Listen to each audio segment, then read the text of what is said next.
Welcome to this predicted paper from On Maths. This paper represents the best guess for the upcoming exams. Please use this paper in addition to your other revision. You can complete a unique version of this paper by going to our On Maths site. On Maths is full of free content to help you prepare for your exams, such as topic-based papers, demon questions, and mini mocks. If you like what we do, please consider subscribing. Enjoy! So if we imagine we've got the 25 metre pipe here, and we've got the 35 metre pipe here, the question's basically asking us what can we cut all these pipes into, and they all have to be the same length that will fit with the 25 metre and the 35 metre. And essentially what this question is asking is, what is the highest common factor of 25 and 35? So to find the highest common factor, what we do is we just find the factors of 25, which is 1 and 25 and 5 and 5, and the factors of 35, which will be 1 and 35 and 5 and 7. And the highest common factor is the number in both lists, the highest number in both lists, so it's 5. So what we can do is we can cut all of these pipes into 5 metre pipes. So 1, 2, 3, 4, not to scale, and then 7 of these, so 1, 2, 4, 5, 6, and so there's 7 in total. So each of these are 5 metre long, and there's no wastage, and that's the longest we can make the pipes for there to be no wastage at all. So my answer is 5 metres.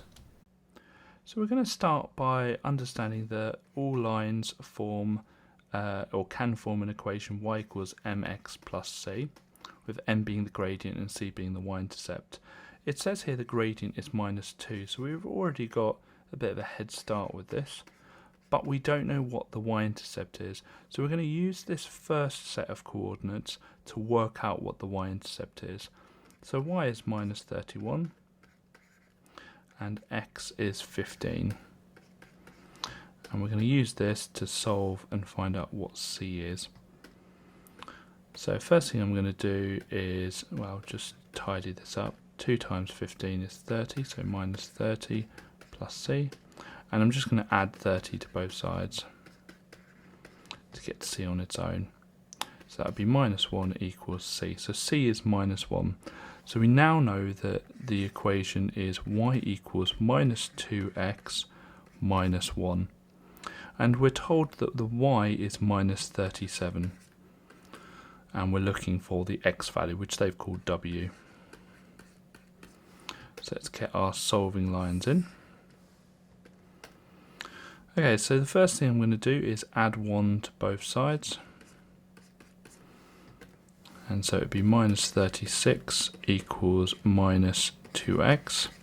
I'm going to now times, or divide everything by -2.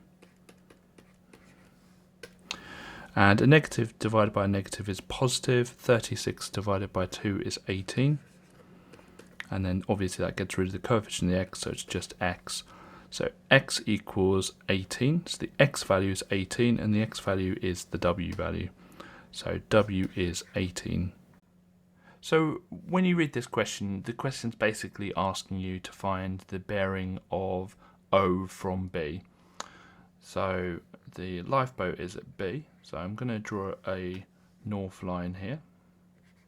And to find a bearing, you start from the north line and you keep going clockwise. So we're going to look for this angle here.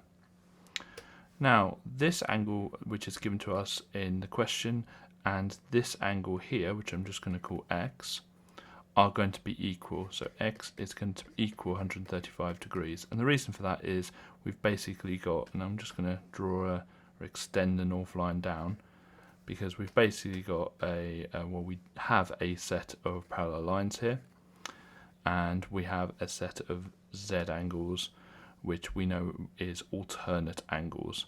So the reason for that is it's alternate angles. and always show the reasons to the examiner. Okay, and so to find out what the bearing is, so the bearing of O from B, it's just going to be 360 take away 135, and the reason for that is angles on a point. We've run out of space. Okay, so we're going to do 360 take away 135, which is 225, and so our answer is 225. So for this frequency polygon, what we've got to do is work backwards to work out what the table was that created it. So we're going to just draw a starting of a table, and we're going to have our midpoint first, then our like money spent, our intervals, and then our frequency. So the first midpoint is at 40. And we can see here that that was, just get rid of that, that was between, like that was in this group here. So that is 0, and I'm just going to use M for money, 0 to 80. And the frequency is how high it is, which is 10. The next midpoint is here. So that was going to be 120. And we can see that that's between 80 and 160, and the frequency is 20. And finally the last midpoint is here, which is obviously 200, and that is between 160 and 240, and the height of it is going to be 7. So we're looking for the probability customer spent less than 160, so that is these two here. Okay, so there are 30 that are less than 160. And how many are there altogether? Well, it's that 10 plus the 20 plus the 7. So it's going to be over 37. So it's 30 over 37. So we're going to write an expression for the amount of people on the first bus. So they've started with X passengers and they've gone to 11 bus stops with X passengers. So altogether that is 12X. So we're going to have the first bus. And so we've got 12X. And then on the last bus stop, 19 passengers get on. So plus 19. Now for the second bus, well, we start with X and a further 5X come on. Because 5 bus stops with X passengers. So that's 6X altogether. And then 79 get on. And it says the first bus finishes with less passengers than the first. So the first bus finishes with less. And the way we show that is with this inequality here. Now all we need to do is solve that inequality. And we've got X on both sides, so we look at the X's. We've got 12X and 6X, so we always take away the smaller amount. So we're going to take away the 6X both sides.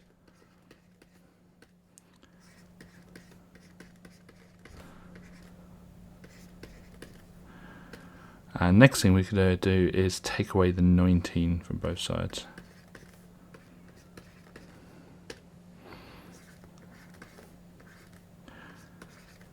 And so, meant to be 60.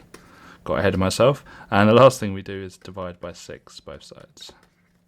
And so we've got X is less than 10.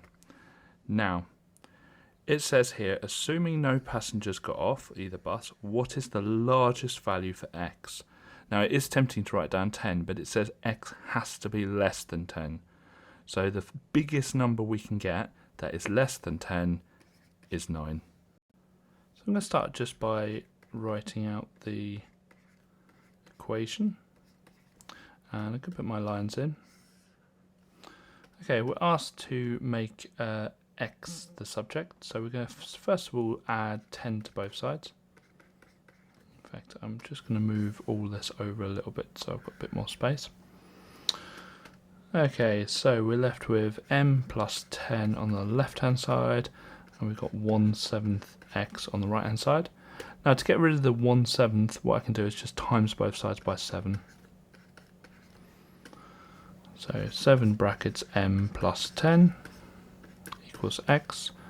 So x therefore would equal 7 brackets m plus 10, but it says expand your answer fully, so we just go expand the brackets, 7m plus 70.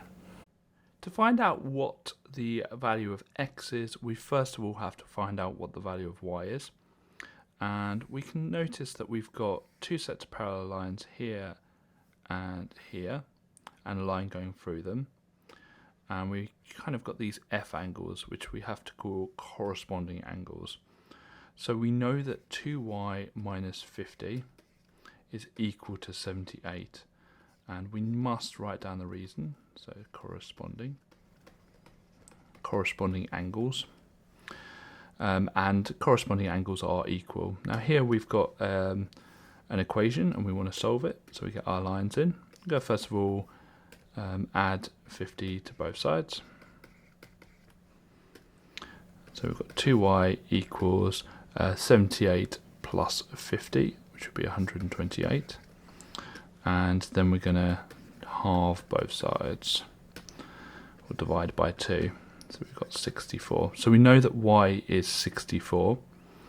And so we look back at the diagram to find out how we'd work out x. Well, what we can do, there's a few different things we can do. We could work out the fact that these two here are vertically opposite. That would be absolutely fine. But actually, if we look at this part here and this part here, these are also two parallel lines, and we've got this angle here and this angle are going to be alternate. So I can write that down here. So angle ECB is equal to 78 degrees. So this will be 78 degrees. And the reason for that is alternate angles. And then finally, if we know this is 78 and we know that this is 64, because we know what y is, then we can work out what x is. So x equals 180, angles in a triangle, take away the 78 we know and the 64 we know.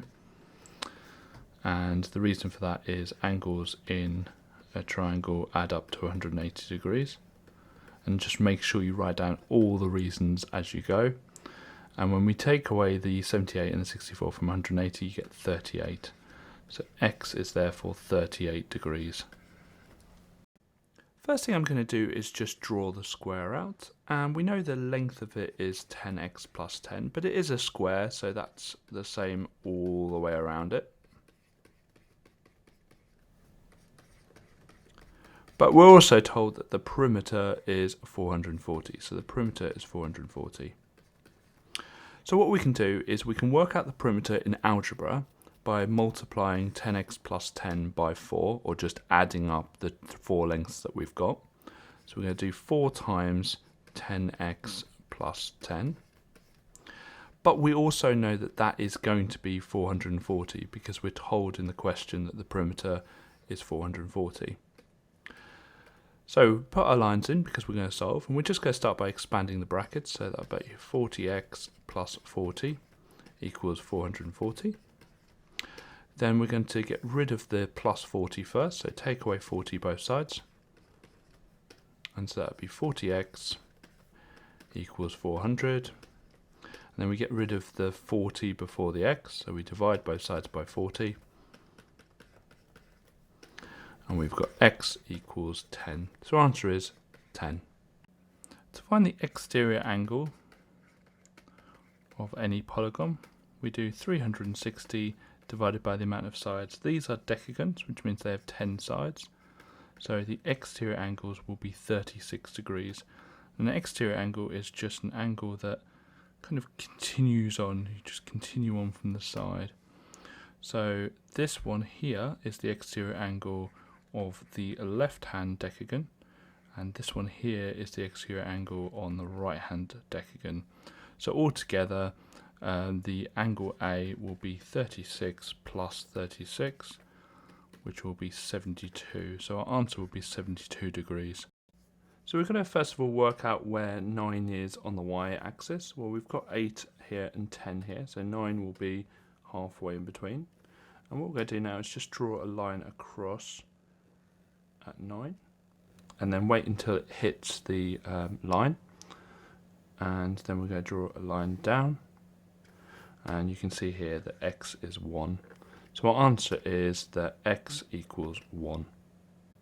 The first thing we need to do is work out the area of the floor, and you'll notice that this is a trapezium. So with a trapezium, the formula is half a plus b times h, and a and b are the parallel sides, so these ones are the parallel sides, and the height is the one connecting the two bases, the two parallel sides. So we're going to start off by writing down the formula, so it'd be half a plus b h, so half times 2.8 plus 1.2 times 11. And when we do that, we get 22. So the area of the floor is 22 meters squared.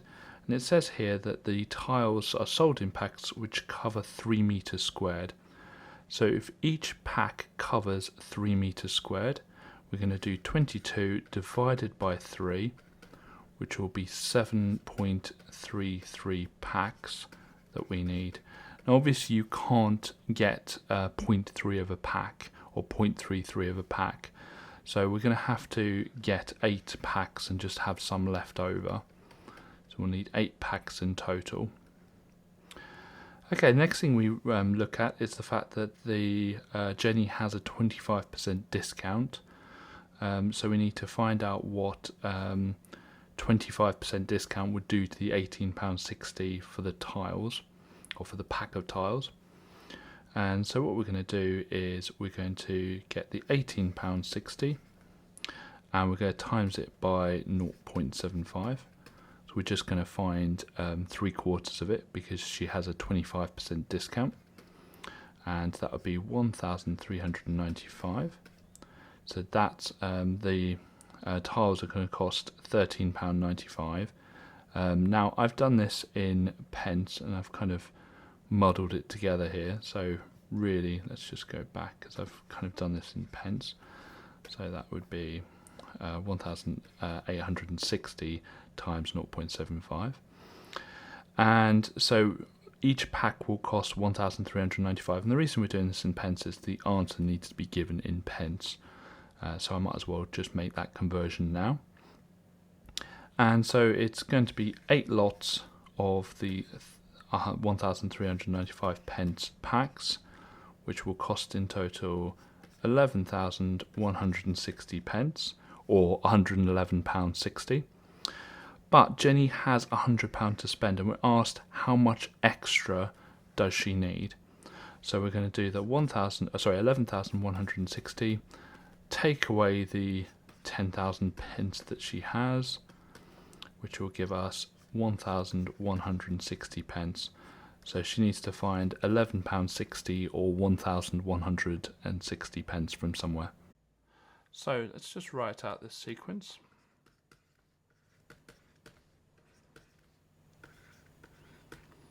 So first thing we're going to do is work out what the sequence is going up in.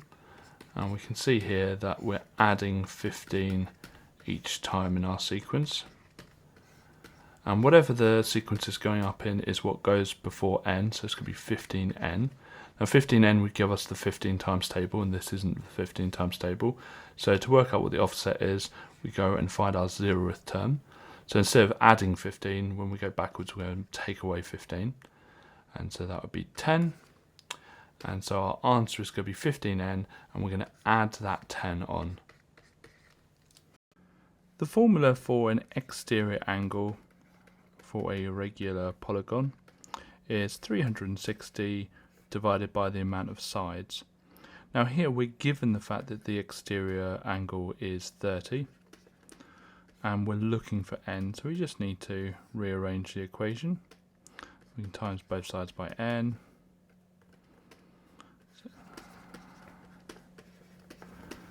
And then divide both sides by 30. And so we've got n equals 360 divided by 30. And when you do 360 divided by 30, we get the answer of 12. So it's a 12-sided shape. To find the error interval, I'll start by just drawing a number line. And we're going to put the number in, so 50.14. And we're going to think to ourselves, well, what would the next number down and the next number up be? Well, it's the nearest hundredth of a gram, so the next number down would be 50.13.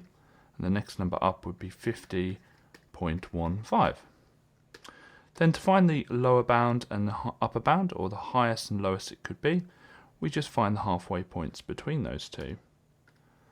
And so the halfway point here is 50.135, and the halfway point here would be 50.145. So the lowest it could be is 50.135. The highest it can be is 50.145, and it asks us to use W for the weight, and we're going to show this with inequalities. Now it can be 50.135, so it's larger than or equal to 50.135, but it can't be 50.145 exactly, otherwise it would round to 50.15, so we don't put the line underneath the inequality. First thing we need to do is work out the volume of this prism, and it's a trapezium based prism. So the volume will be the area of the cross section, or area of the trapezium,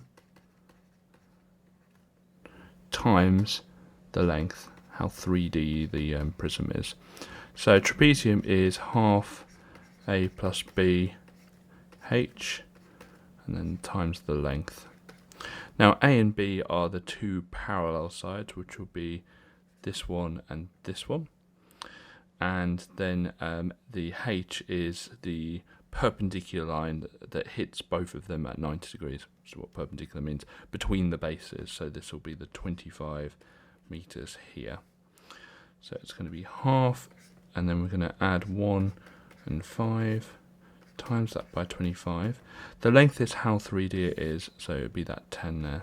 So we're going to times that by 10, and that will give us 750. So it's 750 meters cubed.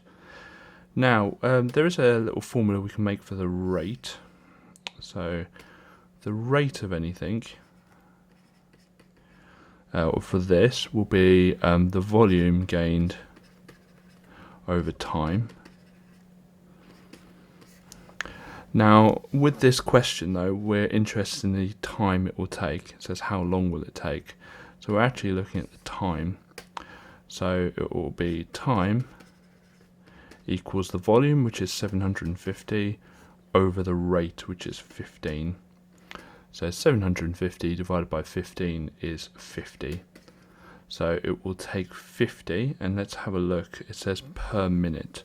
So it would be 50 minutes.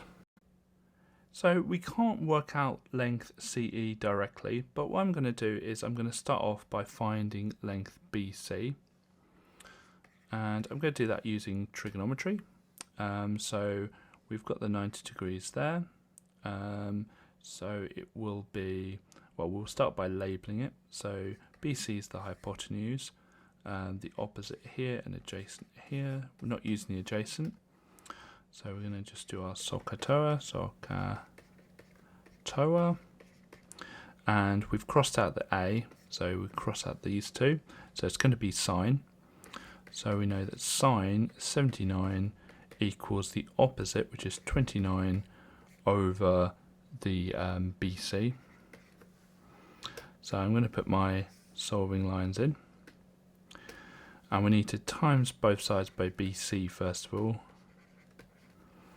So we end up with BC sine 79 equals 29, and we're just going to divide both sides by sine 79. Just a bit of rearranging. So BC will be 29 over sine 79. And when you do that in the calculator, you get 29.542, blah, blah, blah. Okay, so next thing we need to figure out is angle BCE. So where are we? This angle here. And to work that out, we're just going to take 79 away from 90. So angle BCE is 90, take away 79, and that's going to be 11. So we know this is 11 degrees here. And we have enough information now to work out CE, because we've got this triangle here, and we've got this length here, the BC, and we've got this angle here. So we've got enough information now. So we're going to look for length CE. We're going to first of all label the sides. So we've got the opposite here, the hypotenuse opposite the right angle here, and the adjacent here. So this hypotenuse is now an adjacent. We're not using the opposite at all, but we are looking for the hypotenuse. So let's do our little triangles now, find out which one we're using. So we're not using O, so we get rid of sine and tan, and it's going to be a cos. So it's going to be cos 11 equals the adjacent, which is the BC value we've just worked out, over the hypotenuse, which is CE. Now hopefully you've realised from when we did it with the sine thing here, that actually we can just swap these two things over. So we can have it as CE equals 29.542 blah blah blah over cos 11. Okay, then we put that into our calculator and we get the answer of 30.095 blah blah blah, and it wants it to one decimal place, so that will be 30.1. There are a few different ways you could answer this question. I'm going to do it with a tree diagram, but you didn't need to draw a tree diagram to answer this question. So we've got our first tree, which is our first bus, and the choices are male and female. And we've got our second kind of branch, I suppose, and it's still male and female. And this is our second bus. So the property of male on a first bus is 9/15, and therefore the property of female is 1 minus 9/15, which would be 6/15. Male on the second bus is 7/15, and so female would be 8/15, because they need to add up to 1. And it's independent, so these will be the same. And the question is basically asking what is the probability that both will be female. So to have both female, we need to have gone down this line at the start and then this line again. Okay, so looking at the fractions along the way, it's 6/15 and 8/15. The word "and" in probability means times. So whenever you're finding the probability of getting to an outcome, so this outcome would be FF, because they're both female, you are multiplying the fractions that you go across. So it would be 6/15 times 8/15. So 6 times 8 is 48, and times the bottoms, 15 times 15 is 225. Now you can actually cancel that down. So what you can do is you can divide top and bottom by 4, and that will give you 16. Is it 4? No, you can divide top and bottom by 3, and that would be 16/75. So either 48/225 or 16/75. First thing I'm going to do is add these column vectors. So we're going to add the tops first, and then we're going to add the bottoms. So it's plus minus 14. And so at the top it would be minus 4, and 11 take away 14 is minus 3. Then I'm going to pick a point on my shape, and the the top one tells us how far right we're going. So we know we're going 4 to the left because it's obviously a negative. So we're going to go 1, 2, 3, 4. The bottom one tells us how far up we're going. Well, it's going to be down because it's a minus 3. So 1, 2, 3. And we can do that for each of the other points. So 1, 2, 3, 4. 1, 2, 3. 1, 2, 3, 4. 1, 2, 3. And when we've done that, we can join them all up with straight lines. And label the new shape B.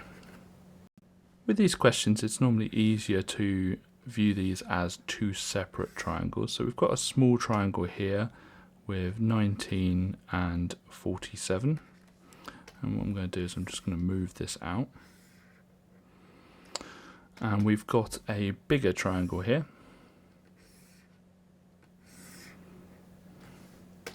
And we've got well, we've got a bit of, we don't really know what any of the sides are just yet, but we can work them out.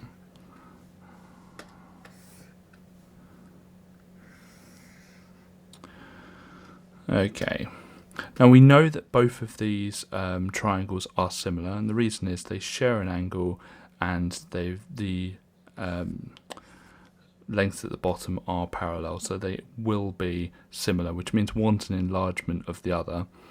And we are given some information in the question that the ratio of BC to DE is 1 to 6.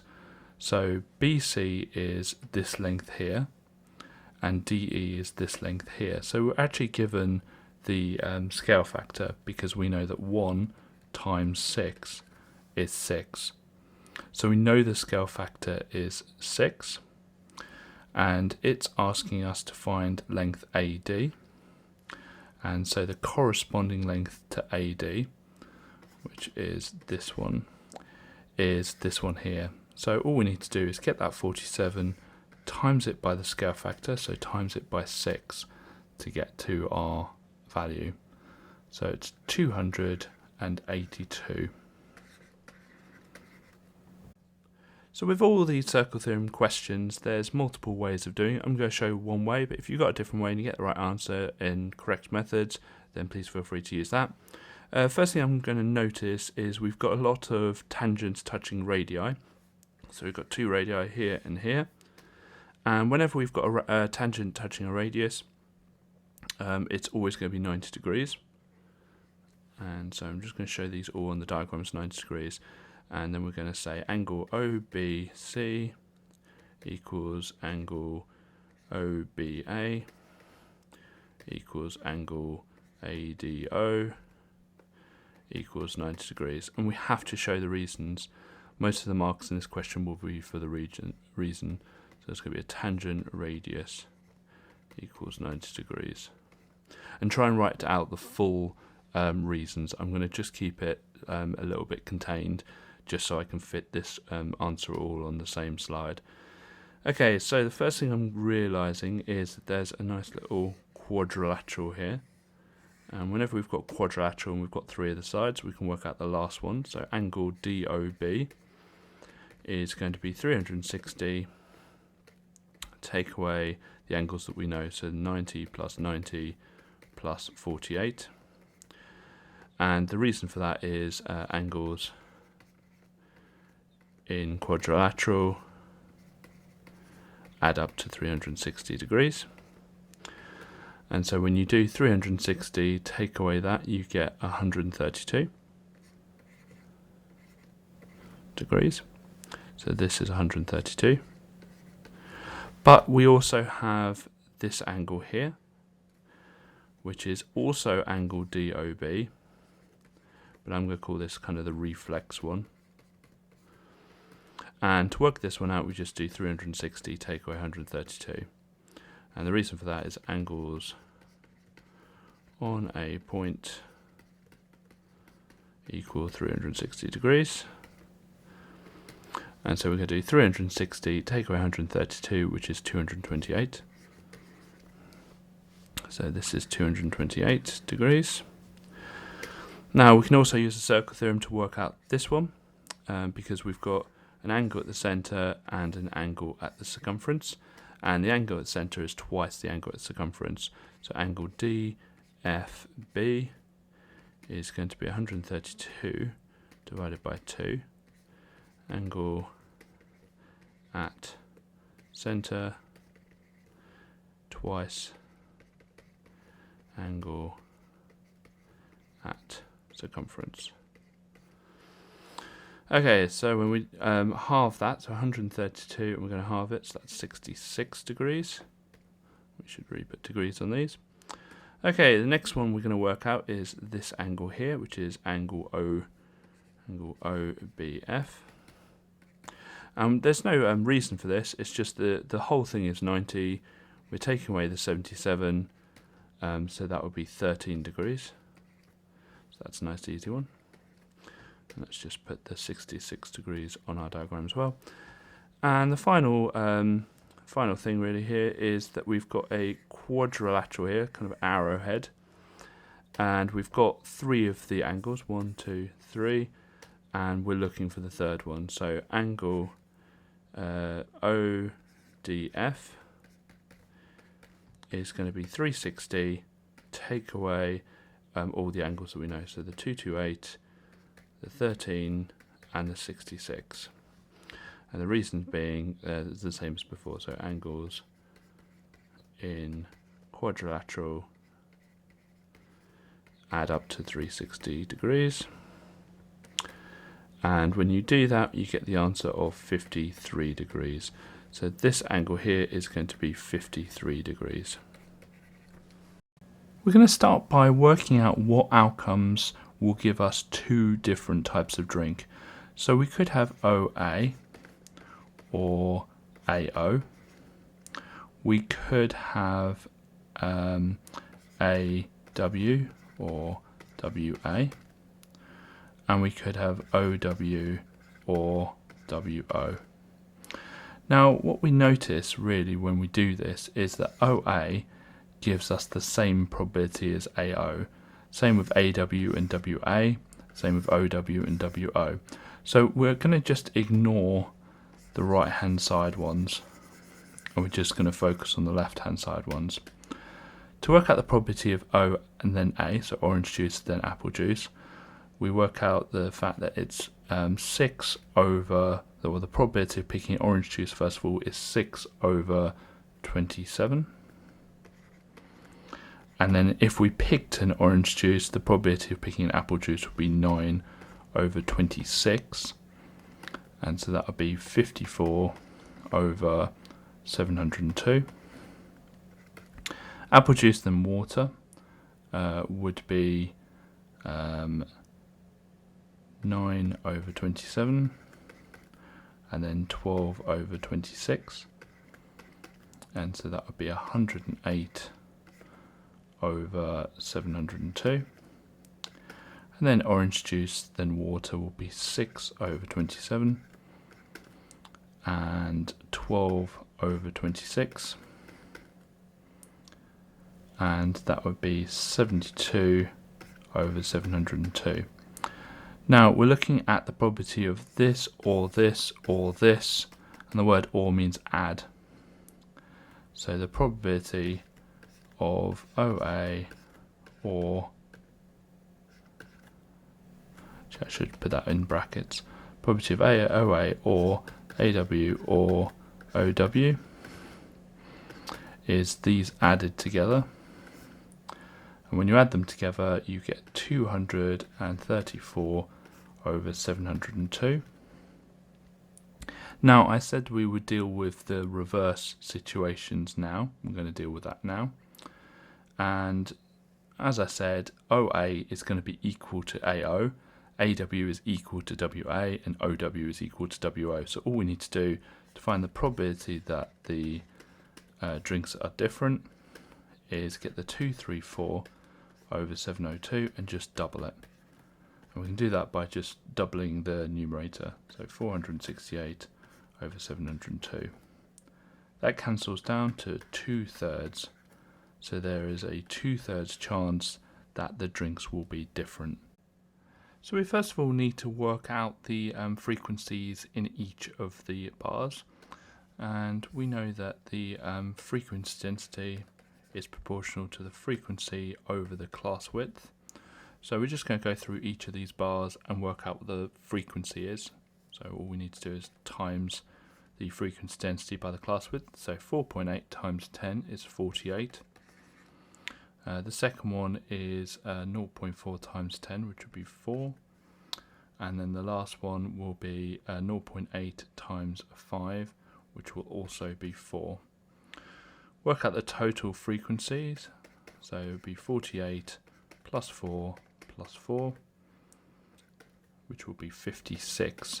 So 56 in total, lines in total. And they only want to see the largest 20%.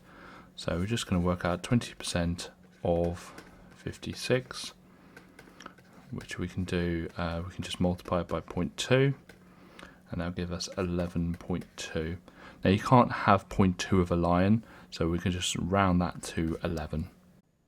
To answer this question, we're going to do something a bit weird on the calculator, and this is a method you might not know, but it's the quickest method for answering this question. And what iteration basically is it's feeding the previous solution into the iterative formula to get the next solution, and you keep going, and it will get closer and closer to an answer, and then we write down that answer. But on our calculator, what we're going to do is just press the button 1 and then equals. Now what that will do is it will store the 1 that we have here in our calculator. Then we're going to type in this cube root button, and the 1 will disappear. That's not a problem, because the next thing we're going to press is answer plus 10. So on your calculator it should look like this: the cube root and then answer plus 10. When we press the equals button, what will happen is it will work out what the next number is in our iteration.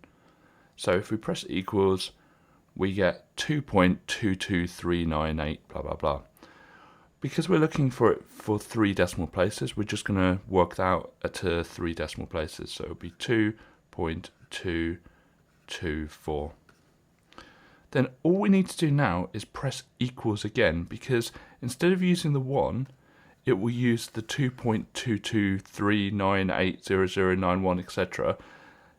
as the answer. So I'm going to press equals again, and lo and behold, I get 2.304. Press equals again, 2.309 equals again, 2.309. Now, when you get the same answer twice, you can stop. That is our answer. So our solution is 2.309 to 3 decimal places. So when we find the mean of something, we add the elements together and we divide them by the amount of elements. So here we've got 3 elements. So what we're going to do is add these together and then divide by 3. Now the problem is that the denominators are not the same, so we can't add them yet. But they're all factors of 45. So we're going to times top and bottom of the first one by 9. So we end up with 9k over 45. Times top and bottom by 3, and so it would be 3 brackets k plus 1 over 45, and the last one is over 45, so we don't need to do anything for that. Then we can just add the numerators together, and I'm just going to expand the bracket here, so it's 3k plus 3 plus k plus 4, and then all of that over 45. And then we're going to do 9k plus 3k plus k, which is going to be 13k. And then 3 plus 4, which is just 7, over 45. So the sum of them is 13k plus 7 over 45.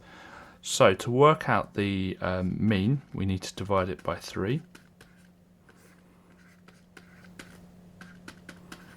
But instead of writing divide by 3, we know KFC, keep, flip, change. If you have a division, you keep the first fraction, you change the divide into a times, and you flip the second fraction. So a different and easier way of writing that is times 1/3. So here we just keep the numerator the same because we're timesing it by 1. And then the bottom we just times by the 3, which would be 135. So our answer is 13k plus 7 over 135. I'm going to first of all just focus on this rectangle here. And we know that to find the area of a rectangle, you multiply the two lengths. And when you've multiplied them for this rectangle, we get 697. But let's write down what A is equal to. And A will be equal to the area, which is 697, divided by the length at the top, which is x plus 30. Now let's focus on the other square, or the other rectangle. And this time we have A equal to the area of it, which is 1870, divided by the 10x. Now because both of these are equal to A, we can actually just get both of these fractions equal to each other.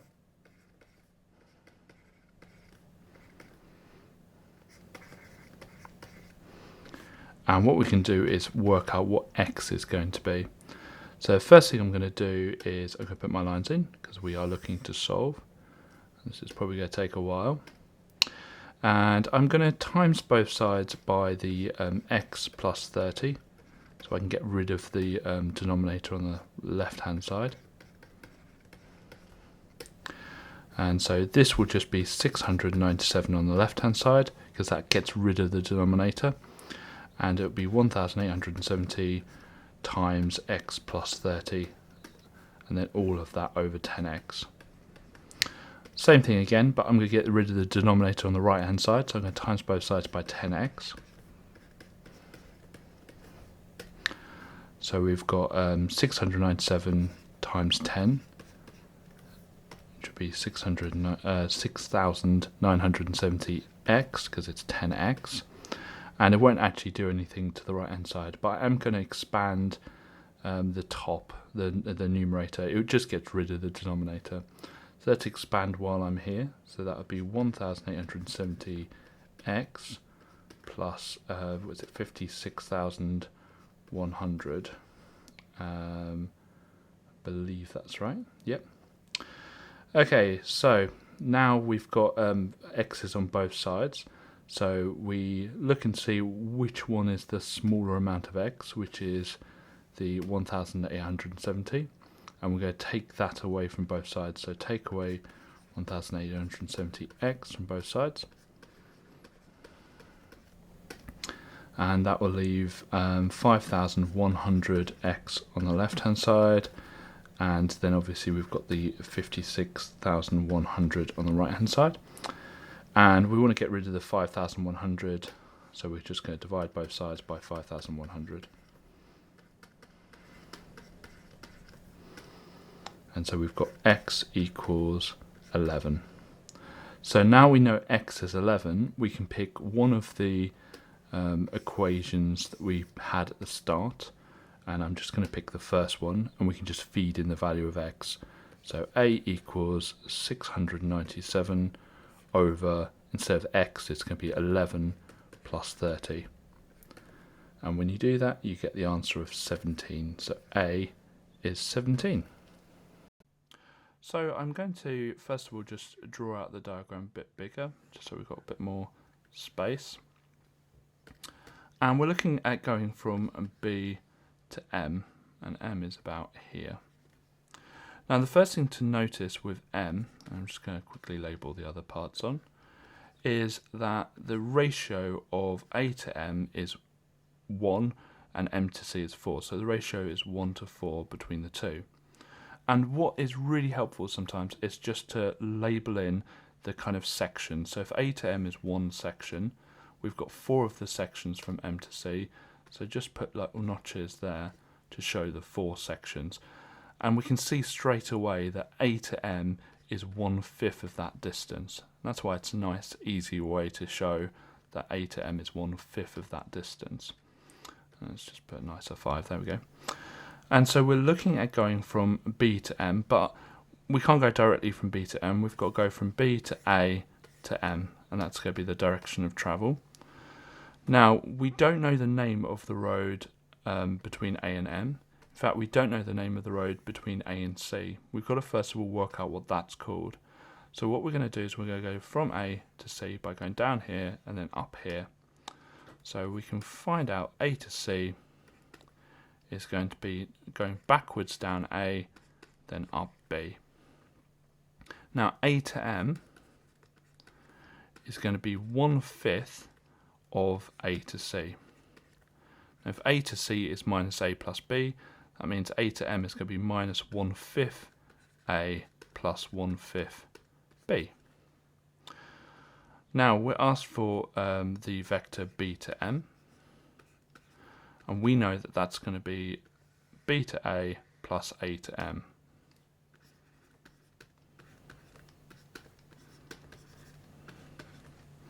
We know B to A because it's labelled, it's just A. And we know A to M because we've worked it out down here. And it should be minus, let's get rid of that, because we know it's going to be minus 1/5 A plus 1/5 B. And so A minus 1/5 A is going to be 4/5 A. And then we've got the 1/5 B. So it's going to be 4/5 A plus 1/5 B. A simple trick when you're finding the inverse of a function is to replace or to switch the y and the x. Now we don't actually have a y in here, but we can just put one in. It's not a problem. So we can just rewrite this function as y equals x over 10 minus 11. And we're just going to switch around the y and the x. So x equals y over 10 minus 11. Now, the objective now is to get the y on its own, to make y the subject. So we're going to first of all add the 11 both sides. And I've made an amateur move here. I've not left myself enough room, so let's just scoot that across. Okay, so add the 11, so it would be x plus 11 equals y over 10. Next thing we're going to do is multiply by the 10 to get y on its own. So it would be 10 brackets x plus 11 equals y. Expand those would be 10x plus 110 equals y. Now this doesn't equal y. We are looking for the inverse function with this notation here. So we just replace the y with this notation and we get 10x plus 110. Okay, so we're going to start by creating a cuboid, just so we can kind of visualize what's going on a little bit easier. And so the lengths on the cuboid, it says, are 14, 10 and 8. Doesn't matter which way around. Now the longest part of the cuboid will be the diagonal across it. So if I just show a diagonal there, and it doesn't really matter which one we pick. Ooh. I could pick this one here, go diagonal like that. They're all the same length, all the diagonals across. So the rod will be, if it's the maximum length of the rod, it will be along this diagonal. So we can first of all have to work out what this length here will be, and then we can use the fact that this is 8 here and work out what the length of the diagonal is. So I'm going to call this x, and I'm going to call the diagonal y, just so we've got something to refer to in our working out. And it might be helpful that this side here is 10. So we've got a right angle triangle, because this is right angled here, and we're looking for the value of x. So we know that we're going to be using Pythagoras because we've got two lengths and we're looking for a third length. So it's a squared plus b squared equals c squared. So it would be 10 squared plus 14 squared equals c squared. And it's actually not c, we've called it x, so why don't I stay consistent, equals x squared. So I'm going to do 100 plus 196, which would be 296 equals x squared. And get our lines in. Should be quite easy because we just need to square root both sides. So I'm just going to square root that, and we get an answer of 17.20 blah blah blah. Now I'm going to keep that value in the calculator itself because I'm going to use that to find out what y is, our diagonal. So the next thing we're going to do is, we know what this is, and this creates a right angled triangle here, and so we're just going to do exactly the same thing again. A squared plus b squared equals c squared. Our a is 8, so 8 squared plus, and then we've got 17.20 blah blah blah squared equals, and then we're looking for y, so y squared. Now if I square the value that's in my calculator from before, the 17.20, and if I just click square it, it will put it back to 296 because I've square rooted it and then I'm just squaring it again. So it would be 64 plus 296 equals y squared. So I'm just going to add them together, which will be 360. And again, I'm just going to put my solving lines in. Not too difficult to solve this. Make it a bit nicer, because I'm just going to square root both sides. So I'm going to square root this, and it gives me the answer of 18.9736 blah blah blah equals y. Now it says it wants the answer to two decimal places, so it would be 18.97 to two decimal places. Now a different way we could have done this is we could have worked out y straight away by working out the, like, I don't know what to call them. I'm gonna label them A, B, and C. So A, B, and C. And what you can do is you can do the y squared equals a squared plus b squared plus c squared. It's basically the width squared plus the length squared plus the height squared. And so we would have had 14 squared plus 10 squared plus 8 squared. And when you've done that, you would have got 360. And this would be y squared equals. And then when I put the solving lines in, I would have done the same thing, square rooted both sides, and you obviously would get the 18.973 blah blah blah again, and then you would have written down the answer. So there's two different ways of doing that. Obviously this way is a lot quicker, but you have to just remember that if you've got three lengths on the cuboid and you'll ask for the diagonal, then this formula here can be a much quicker way of finding the answer. You can complete a unique version of this paper by going to our OnMaths site. OnMaths is full of free content to help you prepare for your exams, such as topic-based papers, demon questions, and mini mocks. If you like what we do, please consider subscribing.